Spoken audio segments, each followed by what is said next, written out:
Tokyo Olympic में भारत के खिलाड़ी अपना दमखम दिखा रहे हैं। टोक्यो ओलंपिक में हरियाणा के खिलाड़ियों की भी अच्छी खासी भागीदारी है। ऐसे में हरियाणा के कौन से खिलाड़ी देश के लिए खेल रहे हैं, इस रिपोर्ट में देखिए।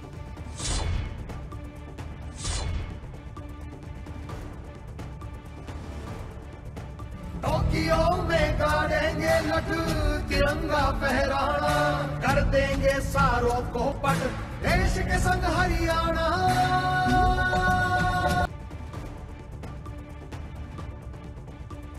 इस साल जापान की राजधानी टोक्यो में ओलंपिक खेल हो रहे हैं और भारत के खिलाड़ी टोक्यो की जमीन पर दमखम दिखा रहे हैं और हरियाणा के खिलाड़ियों पर भी आस टिकी है। तो वहीं प्रदेश के मुख्यमंत्री ने टोक्यो ओलंपिक की ओपनिंग सेरेमनी को देखा और ट्वीट कर खिलाड़ियों को शुभकामनाएं दी, क्योंकि इस साल हरियाणा के ओलंपिक में 30 खिलाड़ियों का दल गया है। टोक्यो में गाड़ डांगे लट देश के संग हरियाणा। पूरे भारत में सबसे ज्यादा खिलाड़ी हरियाणा से ही ओलंपिक में हिस्सा ले रहे हैं। कुश्ती के 8 खिलाड़ी हैं। कुश्ती में हरियाणा के 8 खिलाड़ियों का चयन टोक्यो ओलंपिक के लिए हुआ है। चरखी दादरी की विनेश फोगाट, जींद की अंशु मलिक और बजरंग पुनिया 65 किलोग्राम भार वर्ग में खेलेंगे। इन तीनों खिलाड़ियों से उम्मीद है कि ये देश का नाम रोशन जरूर करेंगे। शूटिंग में 4 खिलाड़ी टोक्यो ओलंपिक में हरियाणा की 2 महिला और 2 पुरुष खिलाड़ी हैं। झज्जर जिले की मनु भाकर और पलवल के अभिषेक वर्मा से देश को काफी उम्मीदें हैं। हॉकी के 11 खिलाड़ी हैं। महिला हॉकी टीम में हरियाणा के 9 खिलाड़ी हैं। टीम की कप्तान हरियाणा की रानी रामपाल है। रानी रामपाल कुरुक्षेत्र जिले की रहने वाली है। हिसार जिले से 3, कुरुक्षेत्र से 3 और सोनीपत से 3 महिला खिलाड़ी हैं। वहीं पुरुष हॉकी में सुरेंद्र और सुमित हैं। बॉक्सिंग के 4 खिलाड़ी हैं। पूजा रानी, मनीष कौशिक, अमित पंघाल और विकास कृष्ण ओलंपिक में मुक्के बरसाएंगे। एथलेटिक्स में 3 खिलाड़ी हैं। महेंद्रगढ़ से संदीप कुमार पैदल चाल में भारत का प्रतिनिधित्व करेंगे। पानीपत के नीरज चोपड़ा भाला फेंक इवेंट में हिस्सा लेंगे। झज्जर जिले के राहुल 20 किलोमीटर पैदल चाल स्पर्धा में हिस्सा लेंगे। देश भर के खिलाड़ी टोक्यो ओलंपिक में दमखम दिखाने पहुंचे हैं। हरियाणा के भी कई खिलाड़ी इसमें शामिल हैं। ऐसे में हर कोई उनका मनोबल बढ़ाने का काम कर रहा है और उम्मीद की जा रही है इस बार भारत के नाम कई मेडल होंगे। टोक्यो ओलंपिक में अपना दमखम दिखाने गए खिलाड़ियों को प्रधानमंत्री नरेंद्र मोदी की तरफ से बधाई दी गई। जैसे ही टीम इंडिया की एंट्री हुई, पीएम ने खड़े होकर सभी खिलाड़ियों के लिए तालियां भी बजाई। इसके साथ ही हरियाणा के मुख्यमंत्री मनोहर लाल और खेल राज्य मंत्री संदीप सिंह ने भी सभी खिलाड़ियों को बधाई दी और सभी खिलाड़ियों की सराहना की।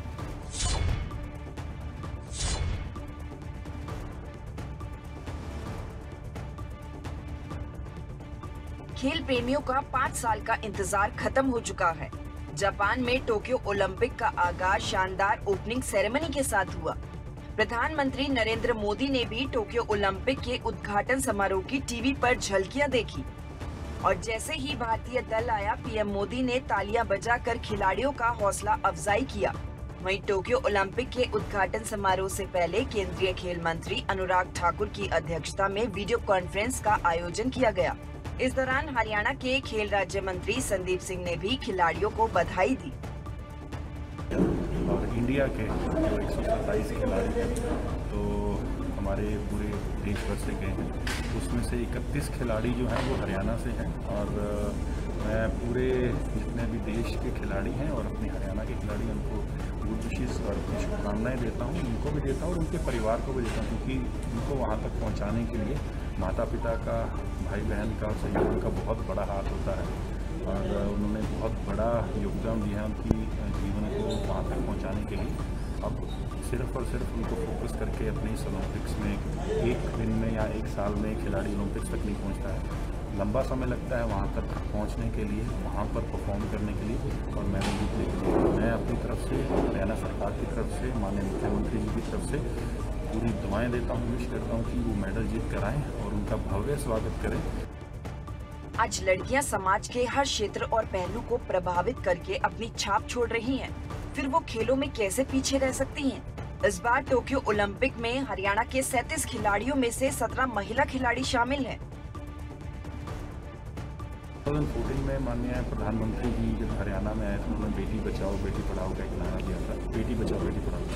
तो वो नारे के बाद माननीय मुख्यमंत्री जी ने 2019 में एक बहुत बढ़िया स्लोगन था, हमारी एक मीटिंग चल रही थी, तो उसमें माननीय मुख्यमंत्री जी ने कहा था कि हम बेटी को खेलों की तरफ और आगे बढ़ाना चाहते हैं। तो बेटी बचाओ, बेटी पढ़ाओ और बेटी को खिलाओ के रूप में उन्होंने शुरुआत की, जिसका स्वरूप आप देख सकते हैं कि 2020-21 की जो टोक्यो ओलंपिक्स चल रही है, इसके अंदर हमारी जो 17 बेटियां हैं हरियाणा की, वो पार्टिसिपेट कर रही हैं और 14 जो लड़के हैं वो कर रहे हैं।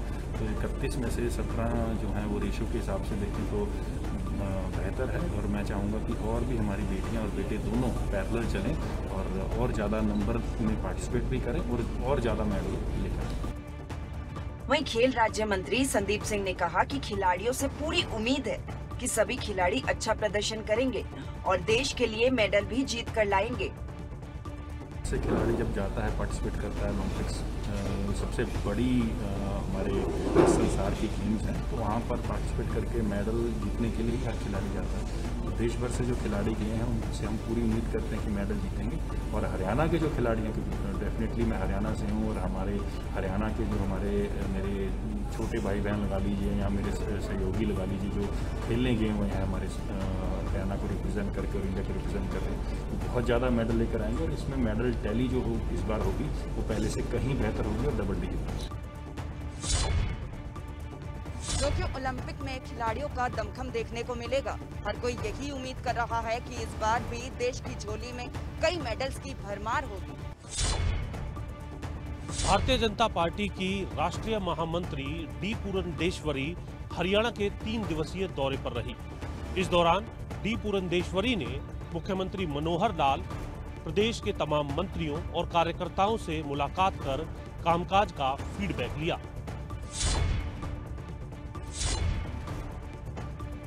केंद्र सरकार अक्सर अपनी पार्टी के प्रमुख नेताओं को अलग अलग राज्यों के प्रवास पर भेजती है और उनकी रिपोर्ट से ही राज्य से जुड़े तमाम फैसले किए जाते हैं।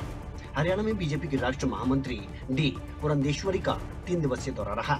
इस दौरान डी पुरंदेश्वरी ने बूथ से लेकर प्रदेश स्तर तक संगठन और सरकार के कामकाज के ब्यौरे को तैयार किया है।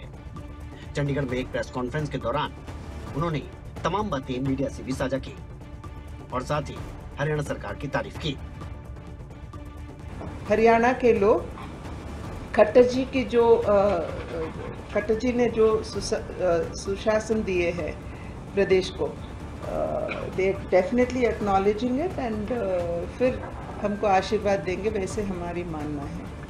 कोई भी ये नहीं कह सकते हैं कि खट्टर जी की तरह भ्रष्टाचार के प्रति उंगली उठाकर नहीं दिखा सकते। वैसे मुझे केवल मैं कार्यकर्ताओं से नहीं, बाहर जब बात करती आई हूँ तो सबका मानना यही है कि डेवलपमेंट में ही ध्यान देते हुए खट्टर जी ने आज तक शासन देते आए हैं और वैसे ही भ्रष्टाचार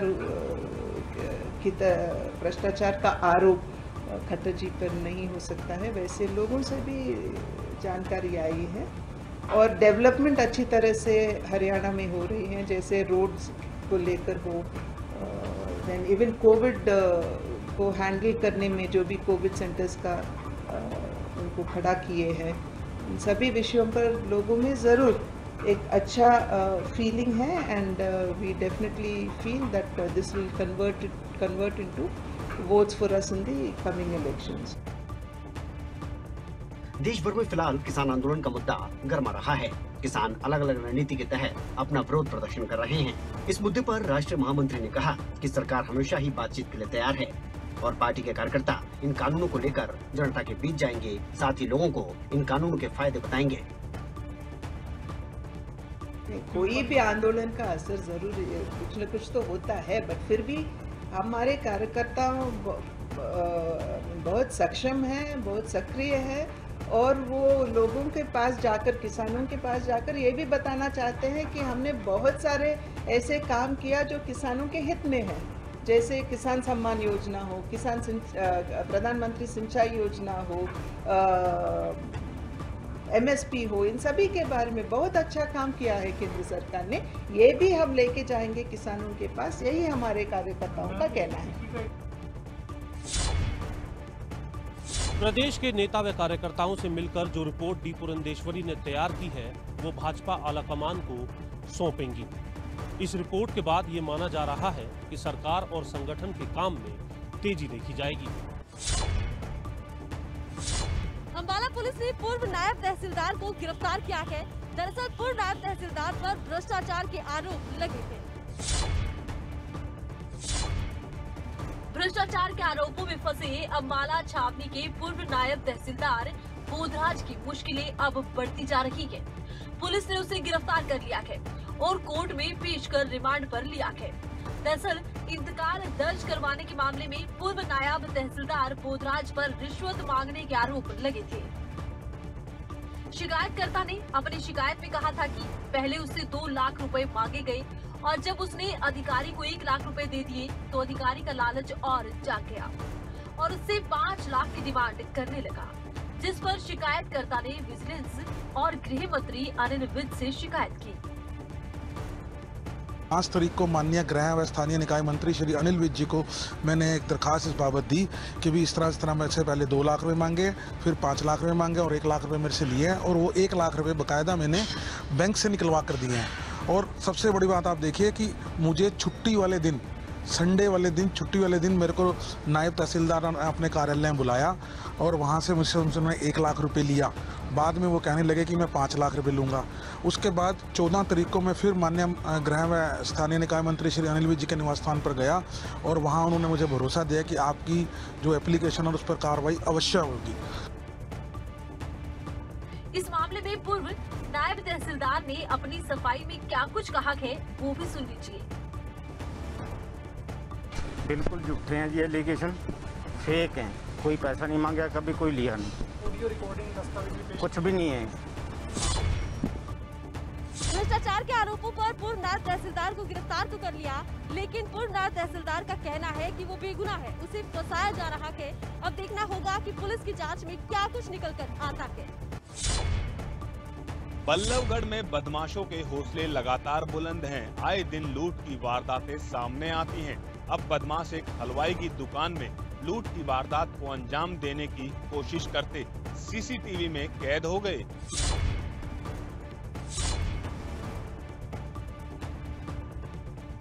तस्वीरों में दिखाई दे रहे बदमाशों को देखिए जरा, कैसे ये बेखौफ होकर अपने साथियों के साथ मिलकर पहले तो एक हलवाई की दुकान में घुसते हैं और फिर मौका देखकर दुकानदार पर बंदूक तान देते हैं, वारदात को अंजाम देने की कोशिश करते हैं। लेकिन दुकानदार की बहादुरी के चलते बदमाश अपने इरादों में नाकाम हो गए। लेकिन ये पूरी घटना सीसीटीवी में कैद हो गई। दुकानदार की माने तो बदमाश दुकान में घुसते ही उससे हालचाल पूछकर सारा पैसा मांगने लगे। दोनों की बहस हुई और आसपास के लोगों ने शोर सुना। लोग मौके पर पहुंचे और बदमाश मौके से फरार हो गए।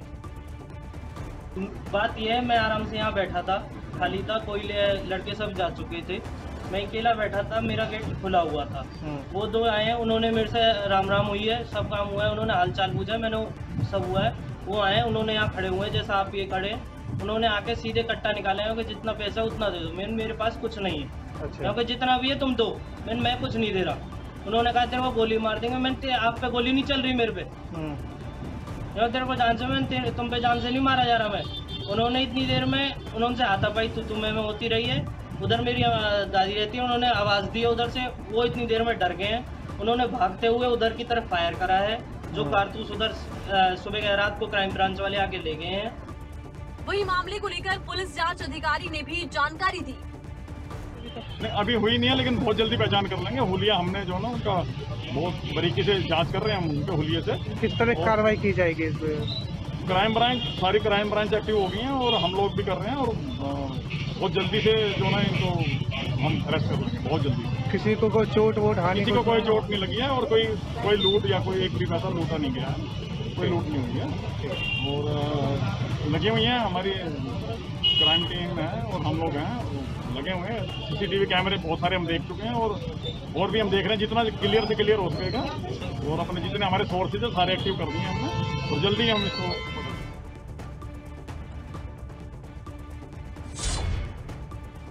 फिलहाल पुलिस ने बदमाशों के खिलाफ मामला दर्ज कर लिया है और बदमाशों की तलाश की जा रही है। देखना होगा कि कब तक पुलिस बदमाशों को पकड़ने में सफलता हासिल कर पाती है। इस सारी के नागरिक अस्पताल में एक डॉक्टर और मरीज के परिजनों के बीच झड़प हो गई। इस झड़प में एक युवती ने डॉक्टर को थप्पड़ तक जड़ डाला।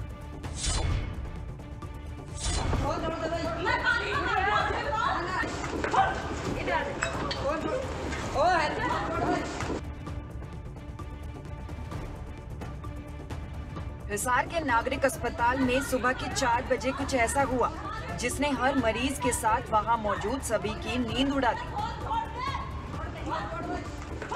दरअसल एक मरीज के साथ आए उसके परिजन और डॉक्टर के बीच झगड़ा कुछ इस कदर बढ़ गया कि एक युवती ने डॉक्टर को थप्पड़ ही मार दिया। युवती ने आरोप लगाया कि डॉक्टर इलाज करने की बजाय आराम फरमा रहा था, जिसके बाद उसने डॉक्टर का वीडियो भी बना लिया और बस युवती के फोन पर डॉक्टर की नजर पड़ी तो छीना झपटी में उसने डॉक्टर को थप्पड़ जड़ दिया।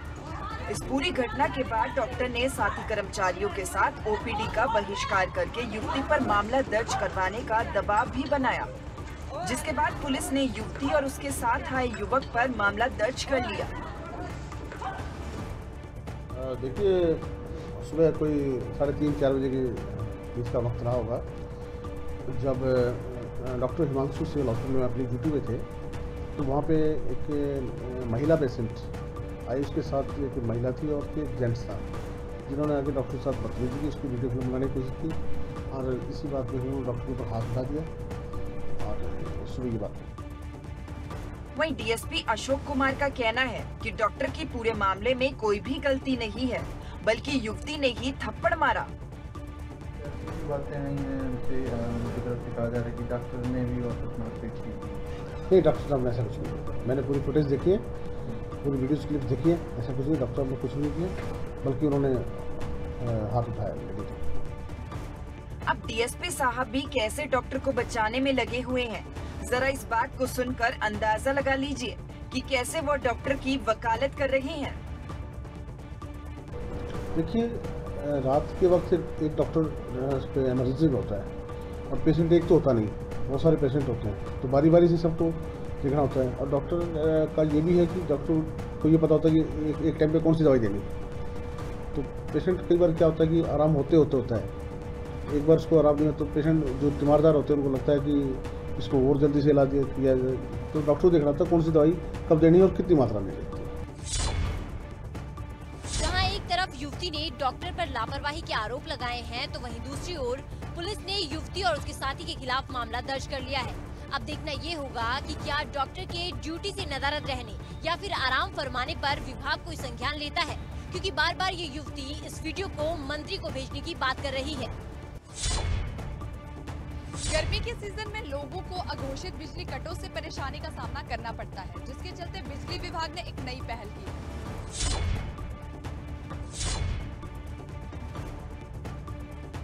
तपती गर्मी में बिजली ना होना किसी 3rd डिग्री टॉर्चर से कम नहीं है। गर्मी के सीजन में बढ़ती बिजली खपत के चलते कट बढ़ गए हैं, जिस कारण लोगों को बिजली की समस्या का सामना करना पड़ रहा है। वहीं अब बिजली विभाग ने भी लोगों की इस समस्या का हल भी ढूंढ निकाला है। जी हां, बिजली निगम ने भी अब फॉल्ट ठीक करने के लिए ऑनलाइन तरीका अपनाया है। अंबाला में बिजली फॉल्ट ठीक करने के लिए 80 से ज्यादा व्हाट्सएप के ग्रुप बनाए गए हैं। इन ग्रुप में सूचना मिलने पर बिजली विभाग की एक टीम मौके पर पहुंचकर फॉल्ट को ठीक कर रही है। बिजली निगम के एसई वीके बरनवाल ने बताया कि बिजली उपभोक्ताओं की जून-जुलाई में बिजली खराबी को लेकर काफी ज्यादा शिकायतें आई हैं, जिसके बाद ये पहल की गई है। में और जुलाई फर्स्ट वीक में बहुत ज़्यादा कंप्लेंट्स आ रही थी, जिसको देखते हुए कंज्यूमर्स की पोजीशंस को देखते हुए कि उनको हमारी कंप्लेंट्स जो करते थे फ़ोन पे वो अवेलेबल नहीं होती थी, लाइंस कई बार बिज़ी होने के कारण उनको फ़ोन कॉल्स नहीं मिलती थी। तो उसके मद्देनज़र हमने मल्टीपल व्हाट्सएप ग्रुप बनाए। वो जैसे कंप्लेंट सेंटर वाइज होते हैं, हमारी FRT टीम होती है, फॉल्ट रेक्टिफाइड टीम, तो वो उनको अप्रोच करने के लिए व्हाट्सएप ग्रुप बनाए, जिसमें कि एरिया के जितने भी मानंद लोग हैं जो कि वेल नोन्ड हो, रिनोन्ड पर्सनस, उनको इन्वॉल्व किया गया है। MCs हैं, नगर परिषद के जो चेयरमैन्स वगैरह हैं, या फिर और भी जो लोग हैं रिनोन्ड, उनको इन्वॉल्व किया गया इसमें। वहीं अम्बाला मॉडल टाउन के एसडीओ हरीश की माने तो विभाग के आदेशों पर व्हाट्सएप ग्रुप बनाए गए हैं। ग्रुप में जो भी शिकायत आती है तुरंत जेई को ग्रुप में ही शिकायत का निवारण करने का आदेश दे दिया जाता है। ग्रुप्स में हमने सभी एमसी और जनता को मैक्सिमम ऐड करने की कोशिश करी है और करे हैं, और इसमें जो भी कंप्लेंट जनता के द्वारा, एमसी के द्वारा जो भी कंप्लेंट हमें रिसीव होती है इन ग्रुप्स में, और उस ग्रुप्स में जेई भी ऐड हैं, उनको उसी ग्रुप्स में हम डायरेक्शन जेई को दे देते हैं भी इसको इमीडिएटली अटेंड किया जाए, और ये सेम कंप्लेंट हम FRT team, fire rectification team को भी हम भेज देते हैं। लोगों की समस्या का समाधान करने के लिए विभाग की यह पहल वाकई सराहनीय है। अब लोगों को तपती गर्मी में बिजली की समस्या का सामना नहीं करना पड़ेगा। करनाल में डॉक्टरों की लापरवाही का मामला सामने आया है, जहां पर मरीजों को ऑपरेशन के लिए कई घंटे तक भूखे पेट रखा गया, लेकिन बाद में उनका ऑपरेशन भी नहीं किया गया।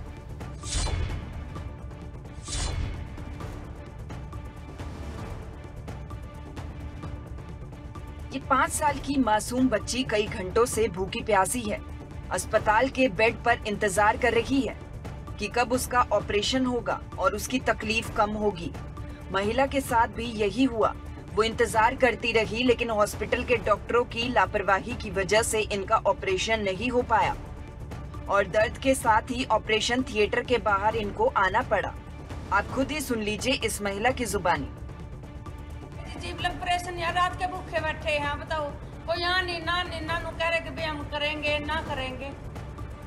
डॉक्टर ने कहा, वो इसका मतलब ये थोड़ी भी डॉक्टर ने कहा चलेगी, ये बंदे ने भी देखो भी ऑपरेशन करना ना करना, मीटिंग रहेगी इनकी। तो फिर तनख्वाह नहीं लेते। हाँ जी, रात के भूखे हैं जी।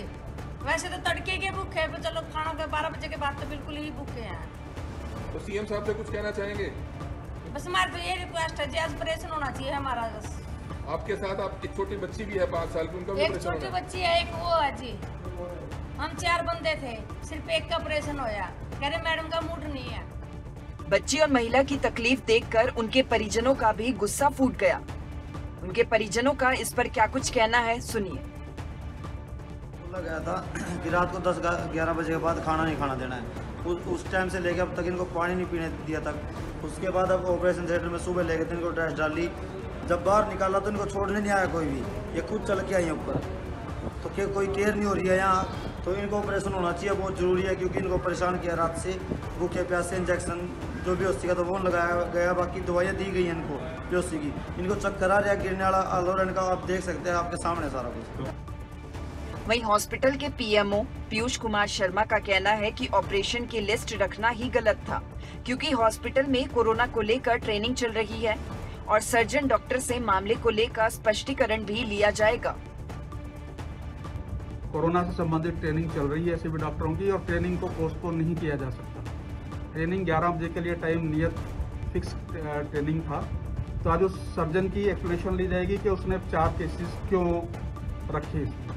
और वैसे भी प्रोटोकॉल अब ये होता है कि अगर आपके पास टाइम, सबसे पहले लिस्ट में बच्चों को ही लिया जाता है, तो उसने इस बच्चे को क्यों छोड़ा, उसके लिए भी सर्जन की एक्सप्लेनेशन ली जाएगी। परंतु ये कहना बिल्कुल उचित नहीं है कि ऐसा ऑपरेशन नहीं होता, क्योंकि 4 में से जो लिस्ट सर्जन ने रखी, पहले तो लिस्ट रखना उसका गलत था, जबकि उसको अच्छी तरह पता था 11 बजे कि एनेस्थेटिस्ट ने भी चला जाना है और सर्जन ने भी ट्रेनिंग के लिए चला जाना है।